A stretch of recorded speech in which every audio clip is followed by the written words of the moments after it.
నమస్కారం అండి. నా పేరు డాక్టర్ సువర్చల. జివా ఫర్టిలిటీ సెంటర్స్లో సైంటిఫిక్ డైరెక్టర్ని.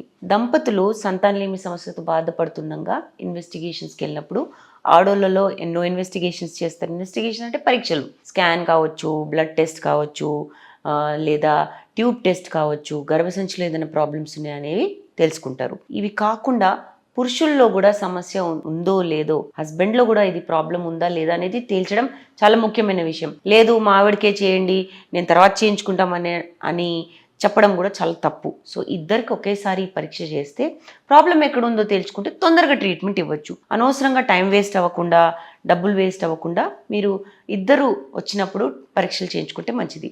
పురుషుల్లో వీర్యం పరీక్ష చేయడం చాలా ముఖ్యం. వీర్యంలో కణాలు ఉంటాయి.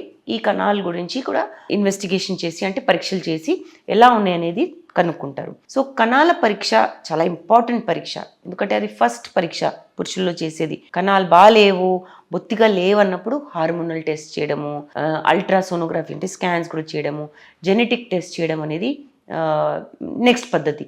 కాకపోతే ఈ కణాల పరీక్ష మంచి ప్లేస్లో చేయించుకోవాలి, పద్ధతిగా చేయాలి.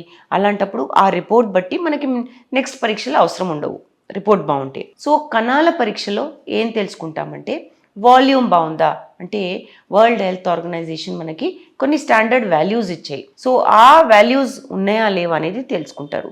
వాల్యూమ్ 2 milliliters వరకు ఉండాలి. దానికన్నా తక్కువ ఉంటే లో వాల్యూమ్ అన్నట్టు.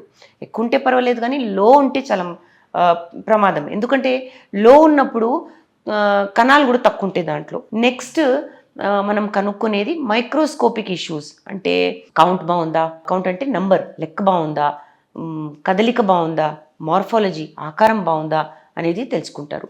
వీటిలో ఏంటంటే అన్నిటినీ జాగ్రత్తగా చూడడం జరుగుతుంది. సో ముందు కౌంట్ గురించి మాట్లాడదాం. కౌంట్ అంటే మేము యూజువలీ దీన్ని కాన్సన్ట్రేషన్ అంటాం. కాన్సన్ట్రేషన్ అనేది తెలుసుకున్నప్పుడు పర్ మిల్లీలీటర్ ఎన్ని కణాలు ఉన్నాయి కనుక్కుంటాం. వరల్డ్ హెల్త్ ఆర్గనైజేషన్ ప్రకారం 15 million per milliliter ఉండాలి. అంటే మిలియన్స్ వస్తాయి స్పర్మ్స్, పర్ మిల్లీలీటర్ ఎన్ని ఉన్నాయి అనేది తేల్చడం చాలా important. So per millilitre 15 million ఉండాలి. కదలిక అనేది 3 భాగాల్లో డివైడ్ చేస్తాం. అంటే కదలిక బట్టి దాన్ని క్లాసిఫై, గ్రేడింగ్ చేస్తాం అనుకోండి, క్వాలిటీ బట్టి. ఒకటేమో ప్రోగ్రెసివ్ మొటిలిటీ, రెండోది నాన్ ప్రోగ్రెసివ్ మొటిలిటీ, మూడోది ఇమ్మోటైల్. ప్రోగ్రెసివ్ అంటే మీకు అర్థమైంది కదా, తొందరగా వెళ్ళే స్పర్మ్స్. నాన్ ప్రోగ్రెసివ్ అంటే అక్కడే కదులుతున్నాయి కానీ ముందుకు వెళ్ళట్లేదు. సో నాన్ ప్రోగ్రెసివ్ బట్టి మనకు తెలిస్తే బతుకున్నాయి కానీ యాక్టివ్గా లేవు. ఇమ్మోటైల్ ఏంటంటే బొత్తిగా కదలట్లేదు, అవి డెడ్ ఉండొచ్చు, అలైవ్ ఉండొచ్చు. అంటే చచ్చిపోయిన స్పర్మ్స్ ఉండొచ్చు, బతుకున్న స్పర్మ్స్ కూడా ఉండొచ్చు. ఇది ఇమ్మోటైల్ స్పర్మ్స్ కింద వస్తాయి. సో ఈ 3 చూసుకోవాలి. ప్రోగ్రెసివ్, నాన్ ప్రోగ్రెసివ్ రెండు కలిపితే వరల్డ్ హెల్త్ ఆర్గనైజేషన్ ప్రకారం 40% స్పర్మ్స్ ఉండాలి. ఇది తేల్చాలి. తర్వాత మార్ఫాలజీ, ఆకారం చాలా ముఖ్యమైన విషయం. స్పర్మ్ని అంటే కణం, ఒక కణంని 3 భాగాల్లోకి డివైడ్ చేయొచ్చు మనం. తల, మిడ్ పీస్ అంటే నెక్ అనుకోండి, తోక టేల్ అంటాం. తలలో డిఎన్ఏ ఉంటుంది. మన ఫాదర్స్ నుంచి వచ్చి, మన నాన్న నుంచి వచ్చే డిఎన్ఏ అంతా అందులో ప్యాకేజ్ అయి ఉంటుందన్నమాట. ఆ తల బాగుందా, దాని ఆకారం బాగుందా, సైజ్ బాగుందా, షేప్ బాగుందా అనేది చూడాలి. మిడ్ పీస్ అంటే నెక్. ఈ నెక్ కూడా చాలా ఇంపార్టెంట్. నెక్లో మైటోకాండ్రియా అని బ్యాటరీలు ఉంటాయి. ఈ మైటోకాండ్రియా వల్లనే కణం కదులుతుంది. మైటోకాండ్రియా బాగాలేదనుకోండి, కదలిక ఉండదు. సో మైటోకాండ్రియా భాగం బాగుందా లేదా, అంటే నెక్ బాగుందా లేదా అనేది చూడాలి. టేల్ వల్ల అంటే తోక వల్లనే అది ముందుకెళ్తుంది. సో తోక బాగుందా లేదా కూడా చూడాలి. దానికి ఫర్టిలైజేషన్లో, ఫలదీకరణంలో పెద్ద పాత్ర లేదు, కానీ కదలికకు ఉంది కాబట్టి టేల్ కూడా చూడాలి. లావుగుందా, సన్నగుందా, మరి లేదా రెండున్నాయా, పొట్టికుందా, ఇవన్నీ చూసుకుంటే టేల్లో కూడా ఉన్న ప్రాబ్లమ్స్ మనం నోట్ చేసుకోవాలి. వీటన్నిటి బట్టి రిపోర్ట్ ఇవ్వడం జరుగుతుంది. సో మళ్ళీ మనం చూసుకుందాం ఆ కౌంట్తో వచ్చే సమస్యలు ఏంటో. ఆలిగోజూస్పర్మియా అంటారు. ఆలిగో అంటే తక్కువ కౌంట్, 15 million కన్నా తక్కువ ఉన్నప్పుడు దీన్ని ఆలిగోజూస్పర్మియా అంటారు. మొటిలిటీ బాగాలేదనుకోండి, ఏం చెప్పాను నేను, మొటిలిటీ ప్రోగ్రెసివ్, నాన్ ప్రోగ్రెసివ్ 40% కన్నా తక్కువ ఉన్నాయి అనుకోండి, అలాంటప్పుడు దాన్ని ఎస్థెనోజూస్పర్మియా అంటారు. మార్ఫాలజీ బాగాలేదనుకోండి, ఆకారం బాగాలేదనుకోండి, దాన్ని టెరటోజూస్పర్మియా అంటారు. సో మనం కలుపుకోవచ్చు. 3 బాగాలేవనుకోండి, ఆలిగో, ఎస్థెనో, టెరటోజూస్పర్మియా అంటారు. కౌంటు, మార్ఫాలజీ బాగాలేదనుకోండి, ఆలిగో, టెరటోజూస్పర్మియా అంటారు. సో అలాగా కాంబినేషన్స్లో దాన్ని క్లాసిఫై చేయడం చాలా ఇంపార్టెంట్. సమస్య ఎక్కడుందో అనేది తప్పకుండా తెలుసుకోవాలి. మొటిలిటీ బాగాలేదా, కౌంట్ బాగాలేదా, మార్ఫాలజీ బాగాలేదా, వీటి బట్టి ట్రీట్మెంట్ కూడా మారుతూ ఉంటుంది.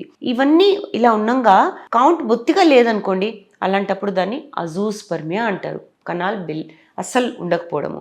ఈ కణాలు లేకపోవడం తేలిందనుకోండి, హార్మోనల్ టెస్ట్ చేస్తారు. ఈ హార్మోనల్ టెస్ట్, అల్ట్రాసోనోగ్రఫీ ఇవన్నీ చేసిన తర్వాత మనం తెలుసుకోవచ్చు అబ్స్ట్రక్టివ్ అజూస్పర్మియానా, అంటే ఎక్కడైనా అడ్డంకం, ఆబ్స్టికల్, బ్లాకేజ్ ఉండడం వల్ల కణాలు బయటికి రావట్లేదా, నాన్ అబ్స్ట్రక్టివ్ అంటే అసలు కణాలే ఉత్పత్తి కావట్లేదు. సో ఇది చాలా ముఖ్యమైన విషయం. అజూస్పర్మియా ఉంటే బొత్తిగా కణాలు లేవా లేదా ఉన్నాయి కానీ బయటికి రావట్లేదు అనేది తేల్చడం చాలా ఇంపార్టెంట్. సో అజూస్పర్మియా ఇంకో రకం. ఇమ్మోటైల్ అని చెప్పాను చూడండి, అంటే బతుకున్నాయా లేవా తెలియదు అనుకోండి, అలాంటప్పుడు వైటాలిటీ టెస్ట్ చేస్తారు. అంటే అవి బతుకున్నాయా లేవా అనేది ఒక చిన్న టెస్ట్ ద్వారా తెలుస్తారు. అసలు బొత్తిగా బాగాలేవనుకోండి, చచ్చిపోయే ఉన్నాయనుకోండి, అలాంటప్పుడు దాన్ని నెక్రోజూస్పర్మియా అంటారు. అంటే అసలు అలా ఇవే లేవు, అన్ని డెడ్ స్పర్మ్స్ ఉన్నాయి. సో ఇలాగా కాంబినేషన్స్ ద్వారా సమస్య ఎక్కడుందో తేల్చిన తర్వాత ట్రీట్మెంట్ ఆప్షన్స్ ఇవ్వడం జరుగుతుంది. ఉదాహరణకి ఒలిగోజూస్పర్మియా అనుకోండి, అంటే చాలా తక్కువ ఉన్నాయి అనుకోండి, అలాంటప్పుడు ఐయుఐ చేస్తే లాభం లేదు, మీరు న్యాచురల్గా ట్రై చేసినా లాభం లేదు. 10 మిలియన్ స్పర్మ్స్ కన్నా తక్కువ ఉంటే ఐయుఐ న్యాచురల్గా ట్రై చేసినప్పుడు మనకి సక్సెస్ రావడం చాలా తక్కువ. మొటిలిటీ బాగాలేదనుకోండి, అంటే కదలిక లేదనుకోండి, అలాంటప్పుడు కణాలు ఎలా వెళ్తాయి అండం దాకా, అలాంటప్పుడు ఐయుఐ పనికిరాదు, న్యాచురల్గా ట్రై చేయడానికి కూడా బాగుండదు. ఐవీఎఫ్ కూడా కొన్నిసార్లు మొటిలిటీ బొత్తిగా లేనప్పుడు పనికిరాదు, అలాంటప్పుడు ఇక్సీ చేయాలి, ఇంట్రాసైటోప్లాస్మిక్ స్పర్మ్ ఇంజెక్షన్. ఐవీఎఫ్లోనే ఇది ఒక భాగం, ఇది చేస్తే సక్సెస్ రేట్ బాగుంటుంది. మార్ఫాలజీ బాగాలేదనుకోండి, ఆకారం బొత్తిగా బాగాలేదనుకోండి, అలాంటప్పుడు కణాలు సరిగా ఈత కూడా కట్టలేవు, స్విమ్మింగ్ కూడా చేయలేవు, కణాలు అండాల దాకా చేరలేవు, అండాల్లోకి వెళ్ళలేవు, ఫలదీకరణం అవ్వదు. అలాంటప్పుడు కూడా ప్రెగ్నెన్సీ సమస్యలు వస్తాయి. ఈ సమస్య ఉన్నప్పుడు మనం ఇక్సీ అనే ప్రాసెస్ చేస్తాము. ఇక్సీ ఏంటి? ఇంట్రాసైటోప్లాస్మిక్ స్పర్మ్ ఇంజెక్షన్ అన్నాను కదా. ఈ ప్రాసెస్లో బాగున్న కణంనే ఒకటొక్కటి తీసుకుంటూ అండంలోకి వేయడం జరుగుతుంది. దీంతో పిండం వచ్చే క్వాలిటీ బాగుంటుంది, గర్భసంచిలోకి వేస్తే సక్సెస్ రేట్ బాగుంటుంది. సో సమస్య ఎక్కడుందో తేల్చడానికి సీమెన్ అనాలిసిస్ చాలా ముఖ్యమైన పరీక్ష. ఇది చేశాకనే బాగుంటే మనము చిన్న ట్రీట్మెంట్ ఆప్షన్స్కి వెళ్ళిపోవచ్చు. ఓవులేషన్ ఇండక్షన్, ఐయుఐ అవన్నీ చేసుకోవచ్చు. సమస్య ఎక్కువ ఉందనుకోండి, అలాంటప్పుడు ఐవీఎఫ్, ఇక్సీ చేసుకుంటే మీకు సక్సెస్ రేట్ చాలా బాగుంటుంది. దీని గురించి ఇంకా వివరాల కోసం లేదా కణాల పరీక్ష మీరు చేయించుకోవాలనుకుంటున్నారంటే తప్పకుండా జీవా ఫర్టిలిటీ సెంటర్స్కి విచ్చేయండి. Thank you.